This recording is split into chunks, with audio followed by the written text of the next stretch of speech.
বোচাগঞ্জে প্রশাসনের ভূমিকা প্রশ্নবিদ্ধ, ঝাড়ু মিছিল ও স্মারকলিপি পেশ। দিনাজপুরের বোচাগঞ্জে শিশিরের উপর সন্ত্রাসী হামলার ঘটনায় চিহ্নিত হামলাকারীদের গ্রেপ্তারে বিলম্ব এবং হুকুমদাতা ফয়সাল মুস্তাকের নামে মামলা নিতে পুলিশের অস্বীকৃতির প্রতিবাদে মানববন্ধন ও ঝাড়ু মিছিল অনুষ্ঠিত হয়েছে।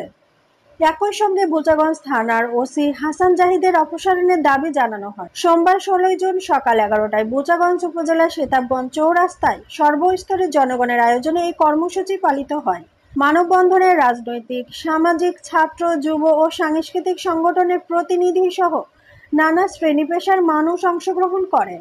বক্তারা বলেন, শিশিরের উপর পরিকল্পিতভাবে হামলা চালানো হয়েছে, অথচ ওসি হাসান জাহিদ হামলাকারীদের রক্ষা করতে হুকুমদাতা ফয়সাল মোস্তাকের নামে মামলা নিতে অস্বীকার করেছেন। এটি আইন শৃঙ্খলা বাহিনীর দায়িত্বহীনতা ও দুর্নীতির জ্বলন্ত প্রমাণ। তারা আরও বলেন, প্রশাসনের নির্লিপ্ততা এবং পুলিশের পক্ষপাত দুষ্ট আচরণে সাধারণ মানুষের নিরাপত্তা আজ চরমভাবে হুমকির মুখে পড়েছে। দোষীদের দ্রুত গ্রেপ্তার করে দৃষ্টান্তমূলক শাস্তি নিশ্চিত করতে হবে। মানববন্ধন শেষে একটি প্রতীকী ঝাড়ু মিছিল বের করা হয়, যা সেতাবগঞ্জ বাজারে প্রধান সড়ক প্রদক্ষিণ করে বোচাগঞ্জ থানার সামনে এসে শেষ হয়। পরে হামলায় আহত শিশিরের বাবা মোহাম্মদ আসাদুজ্জামান বোচাগঞ্জ উপজেলার নির্বাহী কর্মকর্তা ইউএনও মারুফ হাসানের বরাবর একটি স্মারকলিপি প্রদান করেন।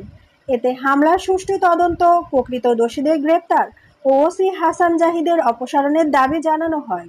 স্থানীয়দের অভিযোগ, দীর্ঘদিন ধরে ফয়সাল মুস্তাক ও তার সহযোগীরা এলাকায় ত্রাস সৃষ্টি করে রেখেছে। পুলিশের একাংশের মদদে তারা বেপরোয়া হয়ে উঠেছে।